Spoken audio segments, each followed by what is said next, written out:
cannot see me because I am still trying to figure out what is going on with this camera.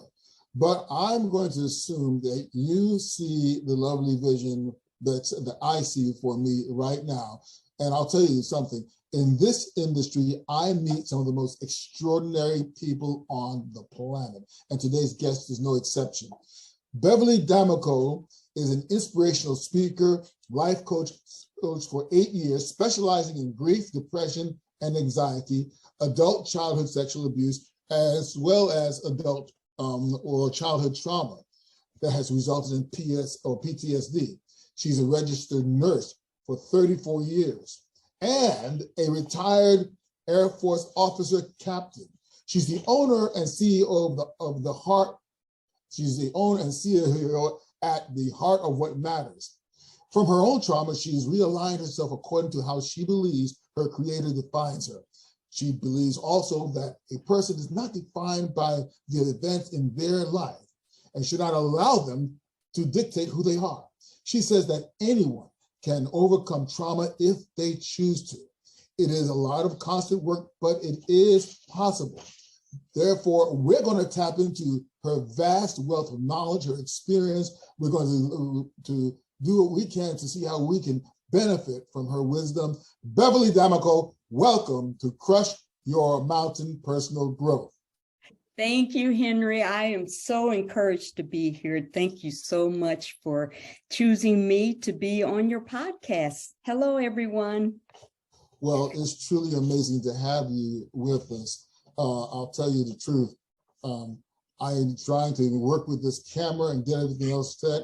I'm going in and out. And I just don't know how this is going to turn out. But I wanted to really touch base and ask you a little bit about your practice. First of all, tell us how your experience as an Air Force captain and a nurse for 34 years blended to bring you to this point, bring you into coaching.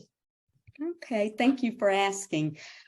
Give a little piece here and there, if that's okay. I came from a traumatic background, and which taught me to be very alert and observant.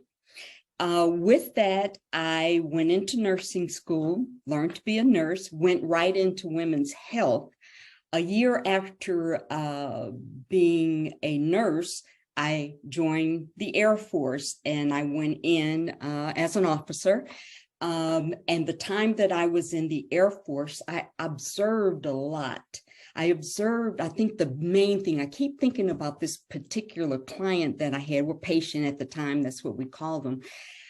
She kept ringing and ringing and ringing the bell. And I'm like, what is going on with this lady? Every time I go in here, she doesn't have a problem. She just starts talking.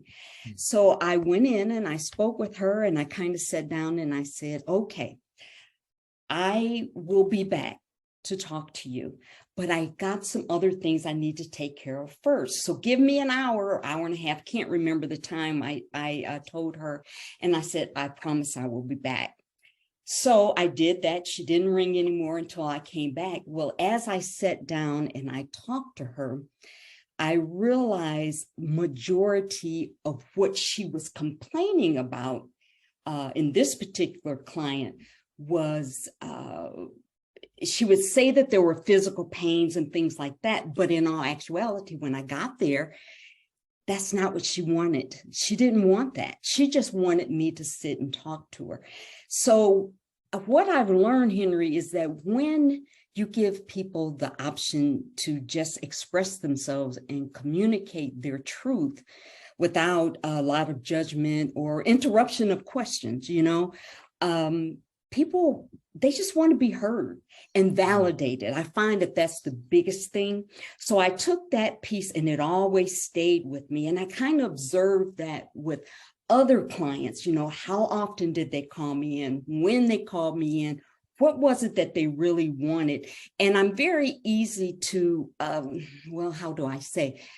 I've noticed the character that my Heavenly Father has given me is I find that people speak with me very easily and they seem to trust me. And so when you ask, or when I ask certain questions, they're very free to communicate. So with that piece, as I said, I kind of kept these things in my mind, and I observed it throughout my career.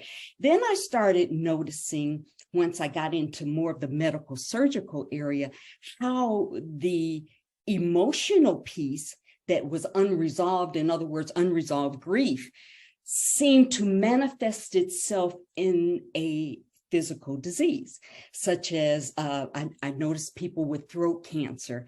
What I have learned with sometimes, not all the time, sometimes with these types of things, as a child, if you were abused and couldn't talk about it, the stress holds in the vocal cords. Some people hold it in their chest. Some people hold it in their gut. You will find that a lot that hold it in their gut are more, irritable bowel syndrome, things like that. A lot of, what is it called? The polyps that's in the, when you have your colonoscopy and things like that. So I've done a lot of observation. Interestingly enough, now those things are coming out, that laughter, joy, things like that, thinking positive, playing music, things like that, keeps you, I'm going to say your wavelengths, because we're just energy, keeps it in congruence.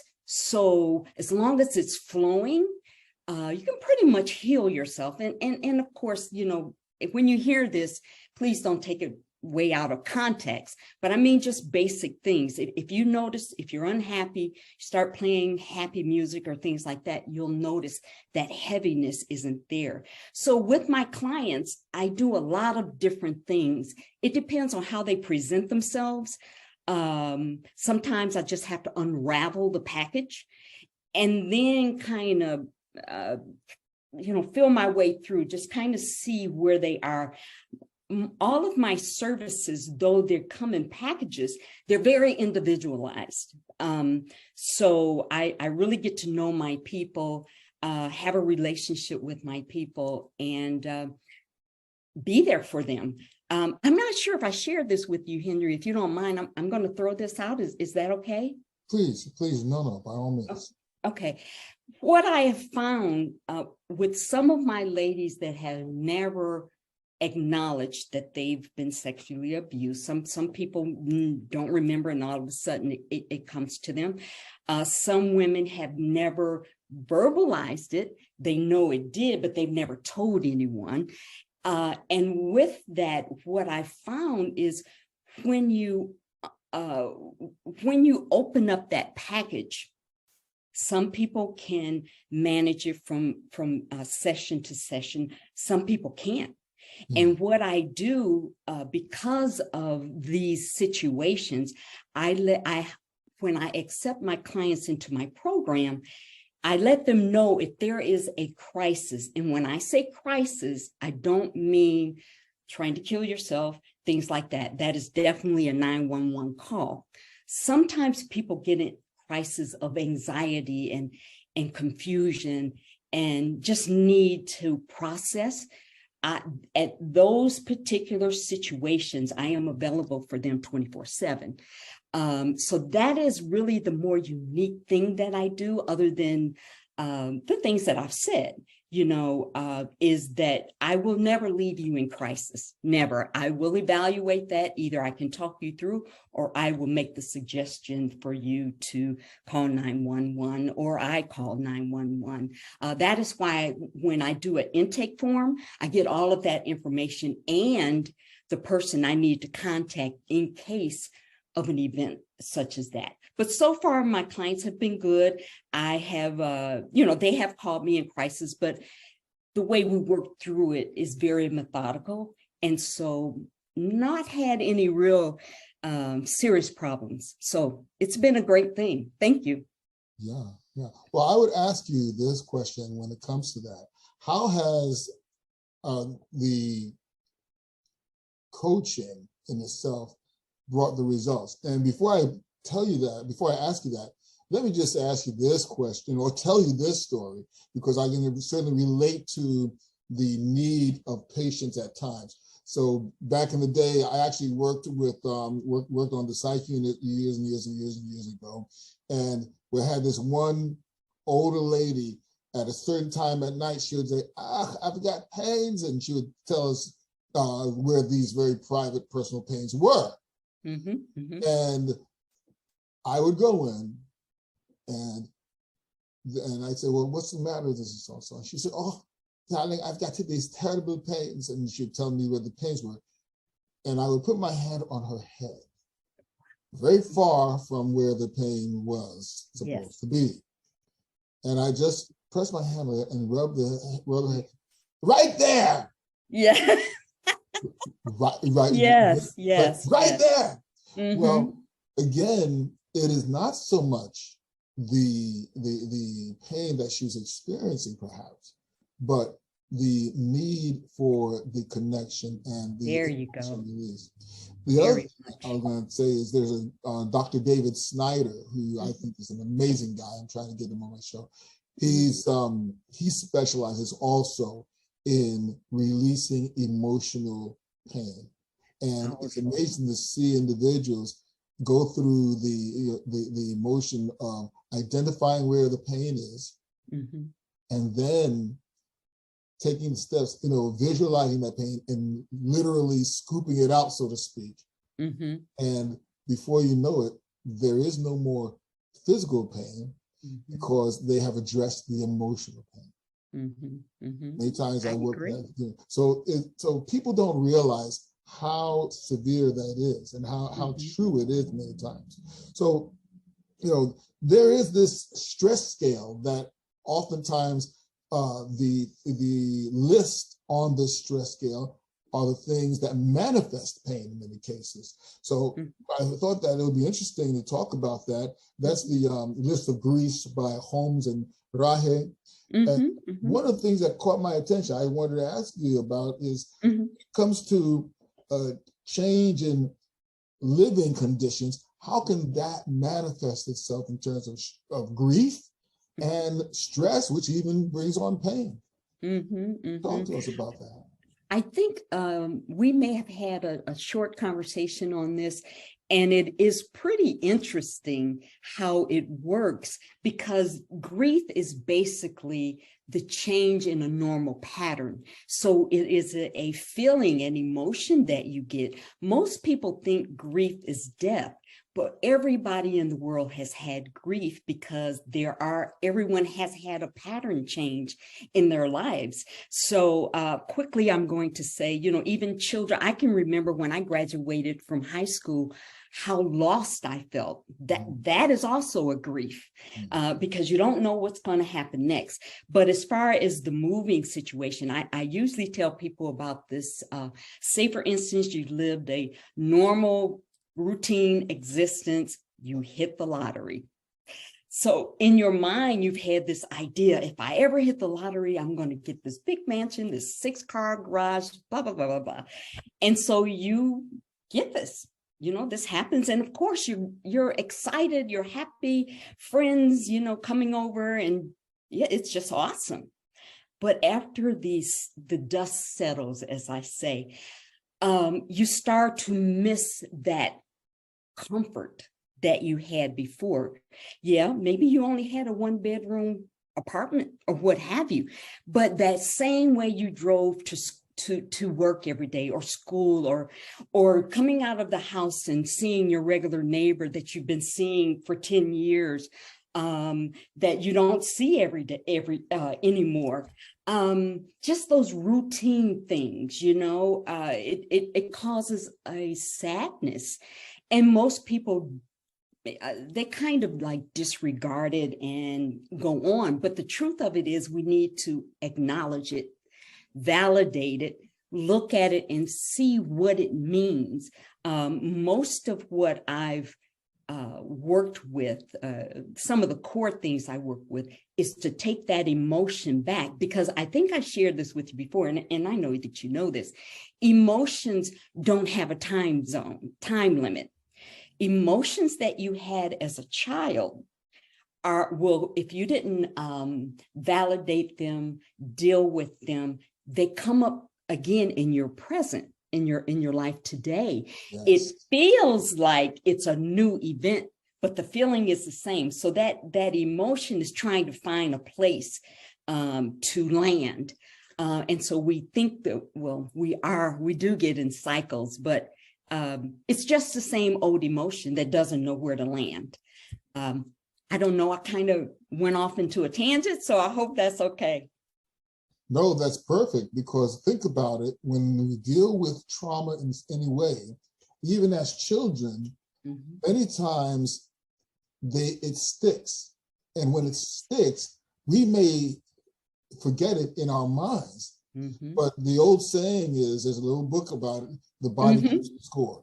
Yes. And so yes. years later, it comes out. Years later, individuals are wondering why they're feeling this. Or in many cases, I know, so even in my case, in many times, there'll be these moments of flashback.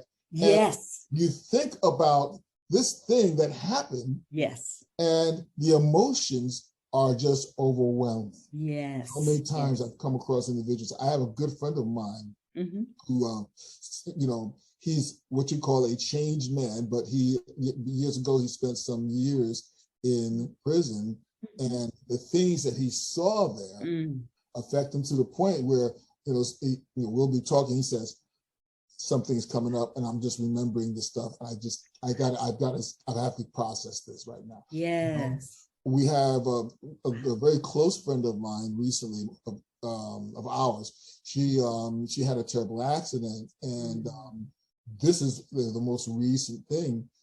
4 o'clock in the morning, myself and a fellow elder in the congregation, we had to rush over there because she was basically reliving this process, this situation in her mind. That's what we call a panic attack.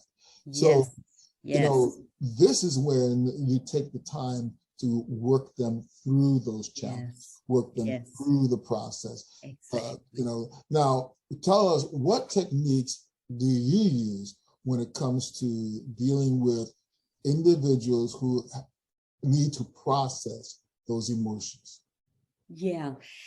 Oh, gosh, that's a big question, but it's a small question. I guess for me, a lot of my wisdom or techniques come from nursing, come from 34 years of nursing.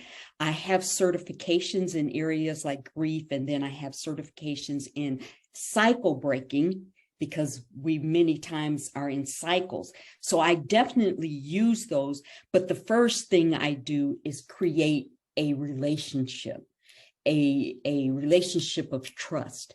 And when I invite, or when I do my initial assessment, I usually do a 15-minute free assessment. I let them know that we're both have the choice to go forward or end it. It's not only my choice, it's their choice. So my first couple of sessions are just to ground them so that they can trust me. And we go from there. So it's more of a storytelling. I do a lot of written homework for one of my 8-week courses. There's homework. There's homework for the 12-week too, but it's more meaty for the 8-week, because the 8-week is where we till the soil. In the 12th week, we till the soil, but we also use a skill to cycle break. But in the first one, I apologize, I should have said, in the 8-week, I also teach a skill that they can use the rest of their lives. As I told you before, Henry, I am not one that's pro therapy. I am pro tools, skill set to live your life, to find out who you are, because you know who you are. It's what happens is we get confused with what society says we are. And once we reestablish who we are, what our morals and our ethics are, and what we're standing on, then these tools that I teach helps them through. Now, some of my clients will come back like every 8 weeks or something, and they'll say something like, I need a tune-up. And so we'll do just that one session. So once I get you through the program, you should be good to go, other than once in a while. You know, if that made sense. And I'm not sure if I answered your question. And mine is so individualized, but that is the core as far as the programs. Well, that's really understandable. Okay, you have to have those tools. That's very important. So again, if you were to pick one tool in particular that you find effective, that you find yourself using more than once, okay, with various clients, which one would it be? I would use the tool of grief, which basically, the tool of grief, as I was telling you before, emotions, all of our emotions that we have come before the age of 18. So all these emotions that we're having, we think they're in the event that happens, but what happens is the subconscious creates new events so that you can deal with the old emotions. So what I generally do is I till the soil and we dig up things. We dig up things. There is a pattern of writing. There are graphs that we do. I generally start with the client and their parent. Generally, if it's a female, their female parent, or if it's a male, their male parent. And from there, once we break that down, because that's when they start to see the correlations. And then such as I have a client now, his wife and his daughter died. And so we are doing some correlations with him and his dad and looking at how that has come through the generations and manifested in his relationship with his daughter.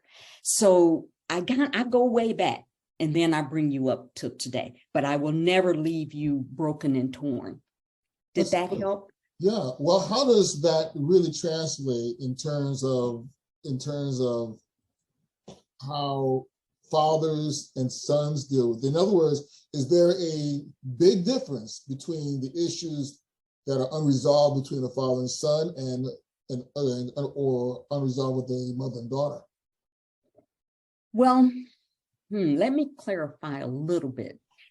I am not dealing with the relationships between the mother and daughter or father and son. No, just with that singular thing. So like the son is saying, the son, a man comes to you.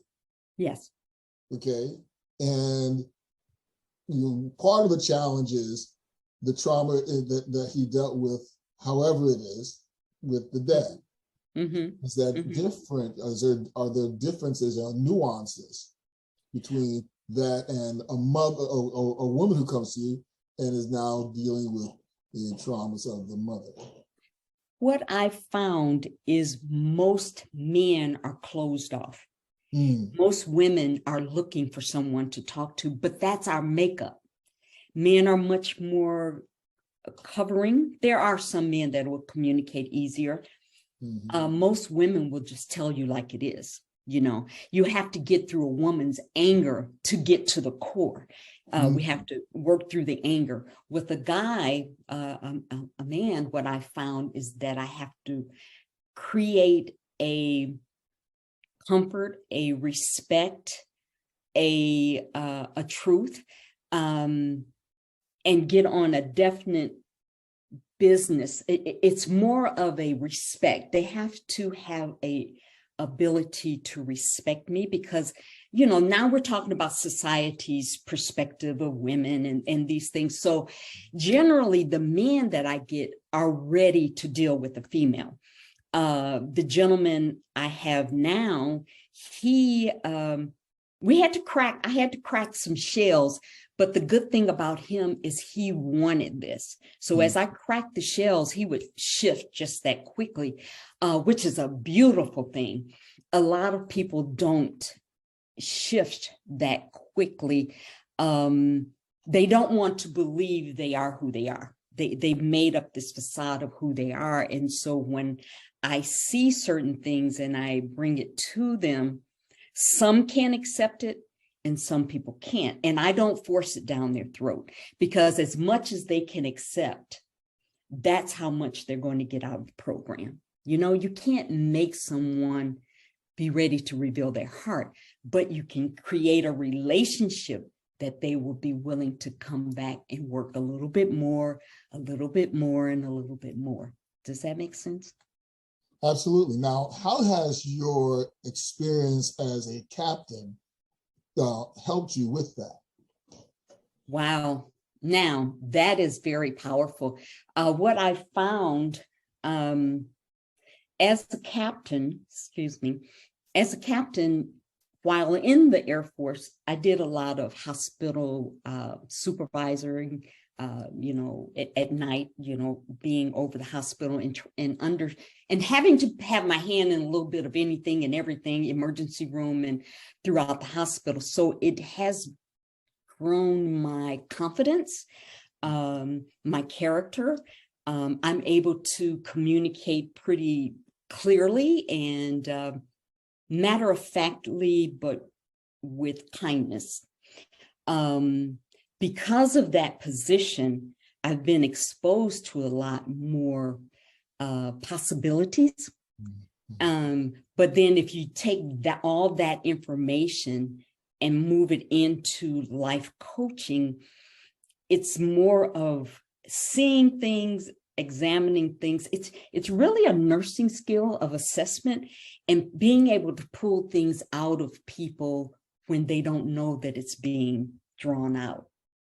Mm-hmm. That's truly amazing, because a lot of times people take that for granted in a lot of ways. They don't really appreciate their own abilities and skills, and they don't realize that everything that they've done in life has bearing on their ability to coach, to assess people, to help people to move forward. Yes. Yes. So, and a lot of compassion, a lot of compassion and understanding. I, as I said before, I've had a lot of trauma in my life. And according to statistics, I shouldn't be where I am today. Wow. But because I trust and I believe in releasing, forgiving, and going forward, because this is hard for people to hear. But I personally believe that everything is good. Everything is for the good. Now, how it manifests itself or how you receive it and interpret it, that's totally different. But everything comes from the Creator, and it's how we look at it and how we look for the silver lining. I'm not saying that there aren't horrible things out there. I'm not saying that. But I am saying, as they used to say, make lemonade out of lemons. Right. So it's really about your processing, receiving it, and transposing it into good for you, because everything is good for you. Yes. If you use it that way. Well, I'll tell you something. When I met you, when I encountered you, I can sense the power that you have, and I absolutely know that you have benefited so many individuals, because you get to the heart of what matters with individuals, and that is such an incredible.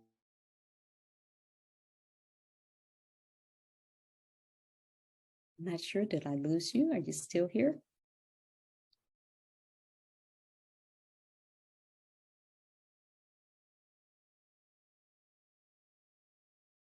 So, Henry, I wanted to say also that with the things that I do, I really create a plan around, I don't want to say scripture. I want to say things that are basic core truths of life.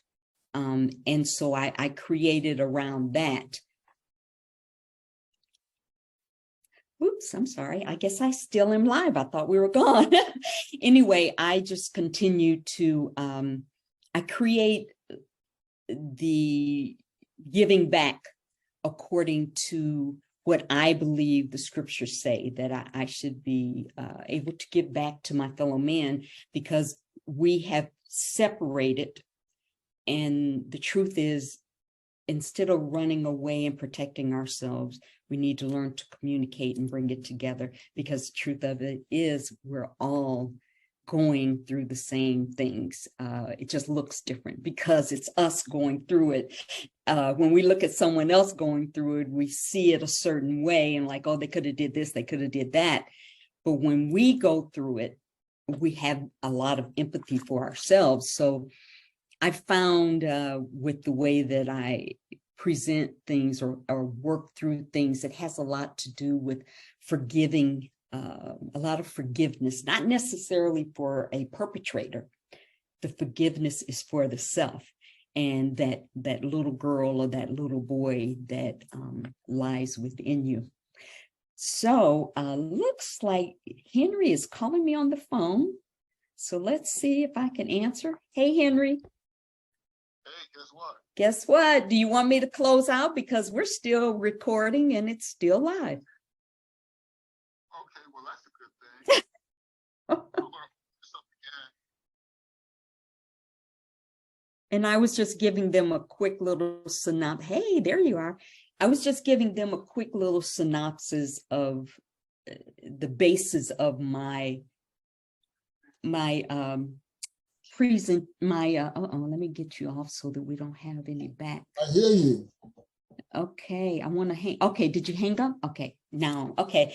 I just basically was telling them in short, though I don't preach religion, I don't even preach, I just speak truth. I guide myself according to the scriptures and I treat my clients according to what I understand scriptures mean. I don't hold them to that. If they choose to, that's fine. If they don't, that's fine. But that is my basis of what I jump off from that keeps me grounded.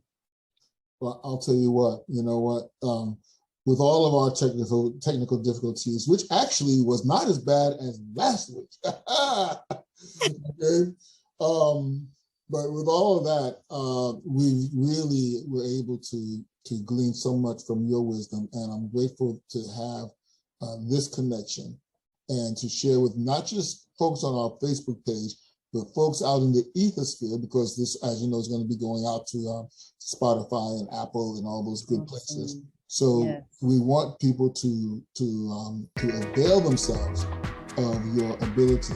And we haven't even touched on your speaking engagements, but for now, I want to do this.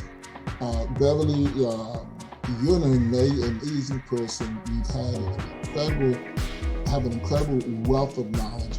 I have one more question for you that I ask all of my guests.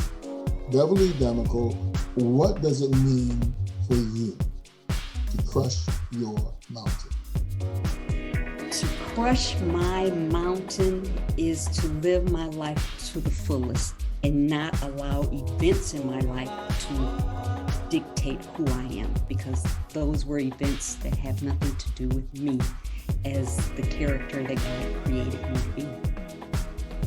So I crush off all of the negative things, all of the things that does not design me, and I stand clear and stand in alignment with my Father. That's so beautiful. That's so beautiful. You know, that's the important thing. Personal growth is a personal journey. We want to encourage everyone to do the best that they can. Don't just climb your mountain, as I always say. I tell you time and time again, friends, don't just climb a mountain, crush through it. We'll see you next time. Thanks again, Becky. Yes, thank you so much.